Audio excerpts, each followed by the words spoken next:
Et bon, ça s'est pas fini là, ça continue. C'est-à-dire la guerre des 6 jours, c'était déjà il y a pas mal de temps. Il y a quelque chose qui a bougé depuis, c'est qu'il y a un troisième élément, à part Yaakov et Israël, qui agit sur la scène.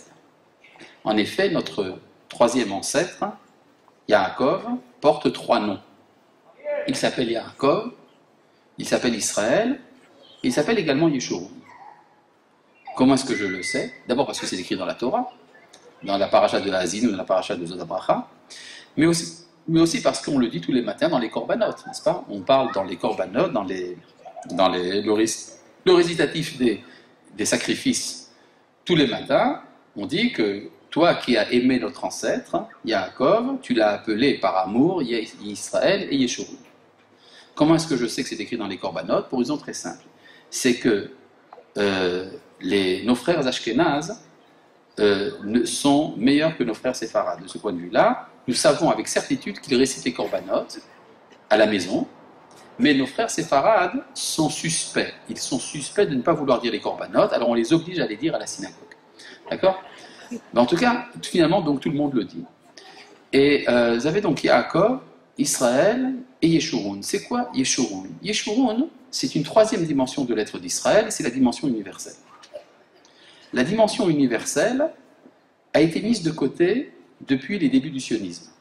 C'est-à-dire quand le sionisme a commencé, il y a eu des oppositions, entre autres par exemple d'un philosophe juif du nom de Hermann Cohen, qui était un grand philosophe, qui d'ailleurs accomplissait à sa manière une grande partie des mitzvot, mais qui s'est opposé au sionisme parce qu'il avait peur que l'investissement d'énergie dans la création d'un État fasse oublier au peuple juif sa mission universelle.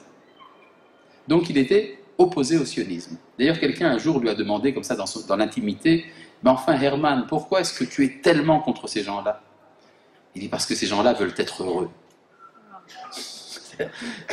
Un juif s'occupe d'être heureux, ça ne va pas la tête. Un juif, il n'est pas là pour ça. Et donc, effectivement, il y a eu une certaine époque, il y a un certain moment où on a éclipsé la dimension universelle d'Israël parce qu'on était occupé à sortir de l'exil, à sortir de la Shoah, à reconstruire notre État. Et puis, en fait, tout le monde sentait que c'était très justifié de ne s'occuper que des Juifs. Il y avait un fondateur de l'État d'Israël du nom de David Ben-Gurion, je crois, qui disait ce qui est important, ce n'est pas ce que diront les goïms, c'est ce que feront les Juifs. C'est une affirmation, si vous voulez, dans le style, si on peut reprendre les sources traditionnelles, c'est une affirmation dans le style Mashiach ben Yosef. Le Mashiach ben Yosef, le Messie joséphique, c'est quelqu'un qui s'en fiche pas mal de savoir ce que pensent les goïms, il s'occupe de libérer Israël. Et par la force des choses, une fois que cet enjeu a commencé à être achevé, à être accompli, finalement l'État d'Israël est en sécurité d'une certaine manière, en tout cas ça va mieux qu'avant, eh bien la préoccupation universelle commence à avoir ses exigences. Et ça prend plusieurs formes. Alors nous avons un grand principe chez les kabbalistes, que quand quelque chose de nouveau apparaît, l'écorce vient avant le fruit, klipa kodemet lapri. Donc les formes nocives de cette exigence d'universel sont les premières à apparaître sur la scène. C'est ce qu'on appelle le cosmopolitisme post-sioniste. C'est-à-dire qu'il y a tout d'abord un cosmopolitisme inné chez les juifs qui fait que l'on a toujours une réticence à la chose étatique. De plus, le post-sionisme fait qu'on considère aujourd'hui le sionisme comme étant quelque chose de coupable. C'est-à-dire le fait même d'avoir voulu fonder un État, le fait même de s'attacher à une terre, à un sol, c'est quelque chose de disqualifiable. Et donc il y a ici toute une révolte contre le sionisme et la Torah en même temps, mais pour des raisons profondément morales. C'est-à-dire que ce n'est pas simplement le désir de vivre une vie tranquille ou l'attirance de la civilisation occidentale, du clinquant américain, etc. Ce n'est pas du tout ça dont il est question, c'est quelque chose qui, dans sa racine, est moral. C'est cette exigence, c'est cette idée que, enfin, nous autres les Juifs, nous ne sommes pas sur cette terre, sur le globe terrestre, uniquement pour s'occuper de nous-mêmes. Et donc, la première forme que ça prend, c'est une forme négative, évidemment, mais qui annonce effectivement la prise en main de la dimension universelle du judaïsme, l'universalisme.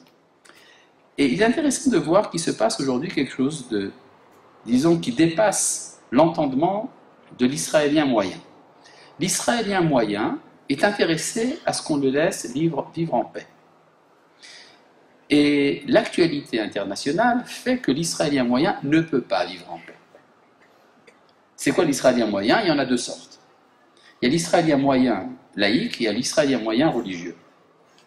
L'Israélien moyen laïque veut vivre en Suisse au Proche-Orient évidemment.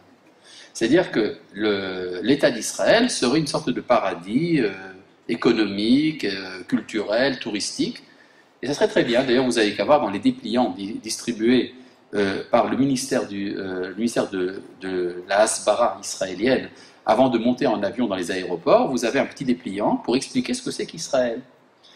Et alors, quand vous êtes à l'étranger, chers Israéliens, vous allez expliquer aux gens qui sont autour de vous que nous n'allons pas au travail à dos de chameau, mais que nous avons des voitures. Que nous avons une très belle ville, superbe, Tel Aviv, et nous avons une grande ville touristique, Jérusalem. D'accord? C'est à peu près comme ça que c'est présenté. Soit dit en passant, nous sommes un pays comme les autres, nous avons des homosexuels comme tout le monde, et tout va très bien, d'accord? C'est-à-dire, c'est ça que l'on... Et d'ailleurs, nous avons même inventé la petite tomate, là, le chéri, et le disque conquis, c'est israélien aussi. Et puis, nous envoyons également des délégations à Haïti, hein, voilà. Donc, nous sommes bien, hein, d'accord? Et puis, comme par hasard, ça ne marche pas, ça passe pas. Il y a quelque chose de bizarre. Pourtant, on a tellement bien expliqué que nous étions comme tout le monde. Ben non, mais c'est pas ça qu'on attend de nous. C'est-à-dire que l'humanité attend de nous un message particulier.